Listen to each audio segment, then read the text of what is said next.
അതുകൊണ്ടാണ് സൂംബ ഡാൻസിനേക്കാളും നമ്മൾ ശക്തിയോടുകൂടെ പ്രതികരിക്കേണ്ടത് കേരള മനസ്സുകളെ മലിനമാക്കുന്ന ഈ വർഗീയതക്കെതിരെയാണെന്ന് ഓർമ്മപ്പെടുത്തിക്കൊണ്ടേയിരിക്കേണ്ടത്. കേരളം ഇങ്ങനെയല്ല, ഇങ്ങനെ ആവരുത്. നമുക്ക് വിദ്യാഭ്യാസപരമായി പുരോഗതിയുണ്ട്, നമുക്ക് സാമൂഹികമായ ജീവിതം പരിചയമുണ്ട്, സാമ്പത്തികമായി ഇന്ത്യയിലെ ഏത് സ്റ്റേറ്റിനേക്കാളും ഉന്നതിയിലുണ്ട്. സാക്ഷരതയിലാണ് ആസാം നമ്മുടെ മുന്നിലുള്ളത്. ആരോഗ്യരംഗത്ത് നമ്മൾ മികച്ച പല പ്രകടനങ്ങളും ഇതിൻ്റെ മുന്നേ കാഴ്ചവെച്ചിട്ടുണ്ട്. ഇതങ്ങനെ തന്നെ തുടരണം, സമൂഹത്തിന് മാതൃകയാവണം. രാഷ്ട്രീയത്തിൻ്റെ വഴിക്ക് തന്നെ പോകണം, അത് മതത്തിലേക്ക് കയറി വരരുത്. പിന്നെ വിശ്വാസിയുടെ കാര്യം, വിശ്വാസി ഞാൻ നേരത്തെ പറഞ്ഞതുപോലെ വിശ്വാസികളോട് പറയേണ്ട കാര്യം പറഞ്ഞുകൊണ്ടേയിരിക്കും.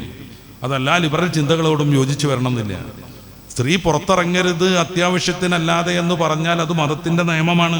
33-ാം അധ്യായം സൂറത്തുൽ അഹ്സാബിന്റെ 33-ാമത്തെ വാക്യത്തിൽ വഖർന ഫീ ബുയൂത്തികുന്ന, കൃത്യമായി ഖുർആൻ അത് പറഞ്ഞതാണ്. ഖുർആൻ അംഗീകരിക്കുന്നവരാണ് മുസ്ലിങ്ങൾ. എല്ലാവരും മുസ്ലിങ്ങളാവണമെന്നൊന്നുമില്ല. ഇതൊക്കെ സബ്ജക്റ്റീവായ ഒരു കാര്യമാണ്. ഓരോരുത്തർക്കും അവരുടേതായ രീതിയിൽ തീരുമാനം. മുസ്ലിം പേരുണ്ടെങ്കിൽ തന്നെ സൂംബ ഡാൻസിൽ പങ്കെടുക്കാം, നാടകത്തിൽ പങ്കെടുക്കാം, സ്പോർട്സിൽ പങ്കെടുക്കാം. ഏത് വൃത്തികേടും ചെയ്യുന്നതിനൊന്നും മതപരമായ വിലക്ക് പരിഗണിച്ചേ പറ്റൂ എന്ന് തിട്ടൂരം ഒരിക്കലും നമുക്ക് പറയാൻ കഴിയില്ല. ആർക്കും വേണമെങ്കിലും അവരുടേതായ കാര്യങ്ങളൊക്കെ തീരുമാനിക്കാം. പക്ഷെ മതം ഇങ്ങനെ ആവണമെന്ന് തിരുത്താൻ വരരുത്. എന്തിനാ ഈ മതം? നമ്മൾ അതന്നെ ആലോചിക്കേണ്ടത്. എന്തിനാണ് ഈ മതം?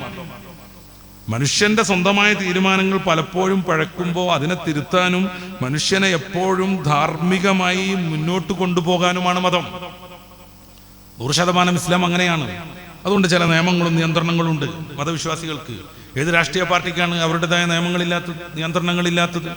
കള്ളു കുടിക്കുന്ന ആളുകളെ പാർട്ടിയിൽ അംഗത്വം നൽകില്ലെന്ന് ഈടെയല്ലേ മാർക്സിസ്റ്റ് പാർട്ടിയുടെ നേതാക്കൾ പ്രഖ്യാപിച്ചത്? അതൊരു നിയമമല്ലേ? അതൊരു നിയന്ത്രണമല്ലേ?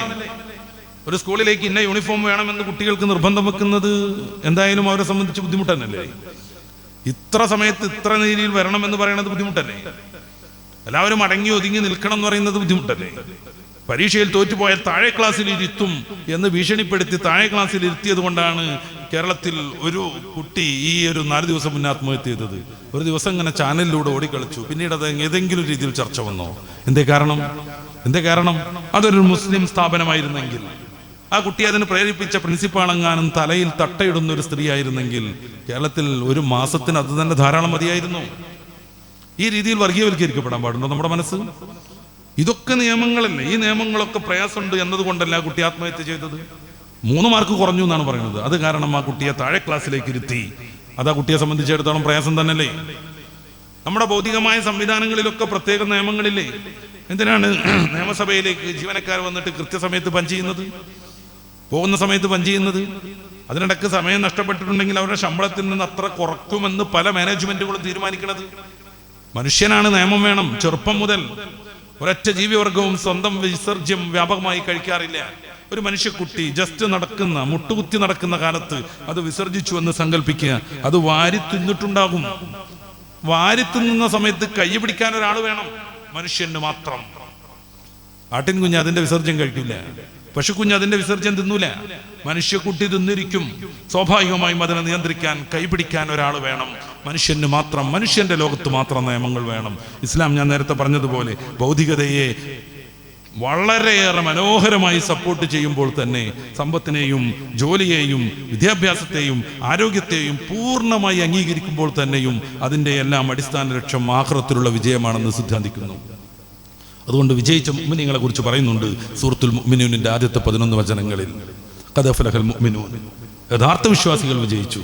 അല്ലദീന ഹും ഫീ സ്വലാത്തിഹിം ഖാശിഊൻ, അവരവരുടെ നിസ്കാരത്തിൽ നല്ല ഭക്തി പ്രകടിപ്പിക്കുന്നവരാണ്.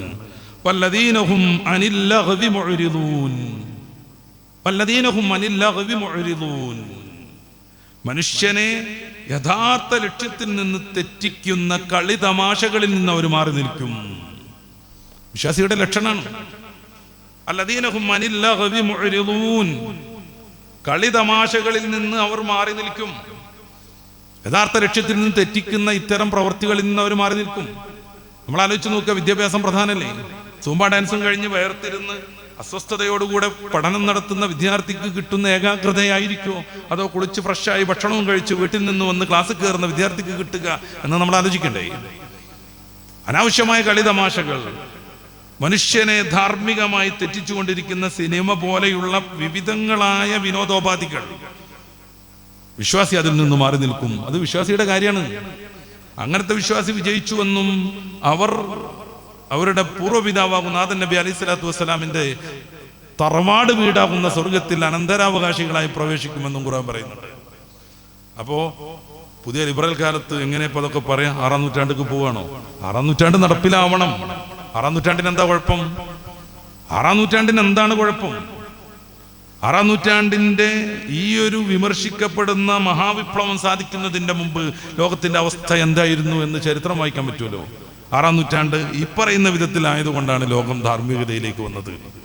ഞാനതൊന്നും ആഴത്തിൽ വിശദീകരിക്കല്ല. അപ്പൊ മതം തീർച്ചയായും മനുഷ്യനെ നിയന്ത്രിക്കുന്നു, ചില അതിരുകൾ വയ്ക്കുന്നു. എന്തുകൊണ്ട്?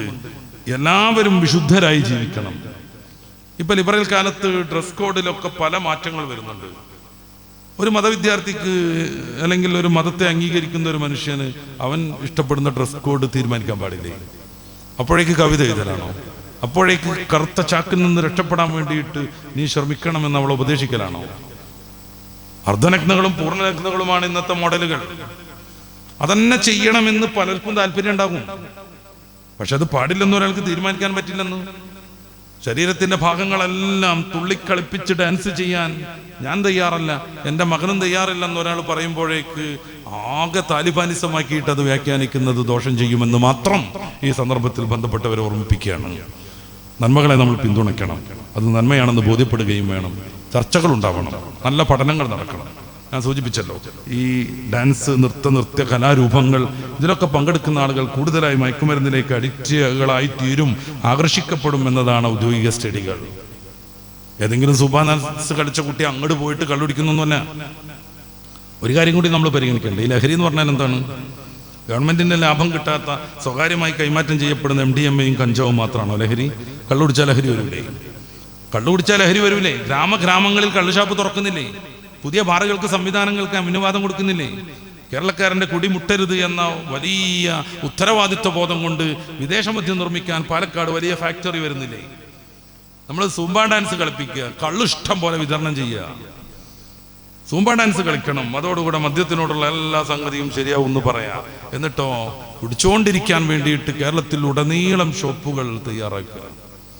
എങ്ങനെയാണ് വിദ്യാർത്ഥികളിലേക്ക് ഇത് എത്തുന്നത്? വ്യാപകമായി എങ്ങനെയാണ് അവരിത് ഉപയോഗിച്ചുകൊണ്ടിരിക്കുന്നത്? വെറും മൂക്കുപ്പൊടി വലിക്കലൊന്നുമല്ല. ഫംഗ്ഷനുകളിൽ മൊത്തം ഉപയോഗിക്കുന്നത് മൂക്കുപ്പൊടിയല്ല, കള്ളാണ്. ഈ ലിക്വിഡായിട്ടുള്ള ഈ ലഹരി വസ്തുക്കളാണ്. ആഘോഷങ്ങളിൽ മൊത്തം അതാണ് ഉപയോഗിച്ചുകൊണ്ടിരിക്കുന്നത്. ക്ലബ്ബുകളിൽ മൊത്തം അതാണ് ഉപയോഗിച്ചുകൊണ്ടിരിക്കുന്നത്. ഇതിനൊന്നും യാതൊരു നിയന്ത്രണവും ഇല്ലാതെ എല്ലാവരും കൂടിയിട്ടൊന്ന് തുള്ളിച്ചാടി ഡാൻസ് കളിച്ച് സ്കൂള് തുടങ്ങണം എന്ന് പറയുന്നതോടുകൂടെ കേരളം വിശുദ്ധമാകുമെന്ന് തെറ്റിദ്ധരിക്കുന്നവർ വിഡ്ഢികളുടെ സ്വർഗത്തിലാണെന്ന് ഓർമ്മപ്പെടുത്താതെ വയ്യ. അതുകൊണ്ട് പക്വമായ രീതിയിൽ കാര്യങ്ങളെ നമ്മൾ കാണണമെന്നും ഇടപെടണമെന്നും മതസൗഹാർദ്ദത്തിനും നമ്മൾ ഇതുവരെയും കാത്തു സൂക്ഷിച്ച രാജ്യ പുരോഗതിക്കും തടസ്സമാകുന്ന ഒരു പ്രവൃത്തിയും ആരിൽ നിന്നും ഉണ്ടാവരുതെന്നും മുസ്ലിങ്ങൾ ആ വിഷയത്തിൽ പ്രത്യേകം ശ്രദ്ധാലുക്കളാകണമെന്നും ഓർമ്മപ്പെടുത്തി ഇൻഷാ അല്ലാഹ് നമുക്ക് അവസാനിപ്പിക്കാം.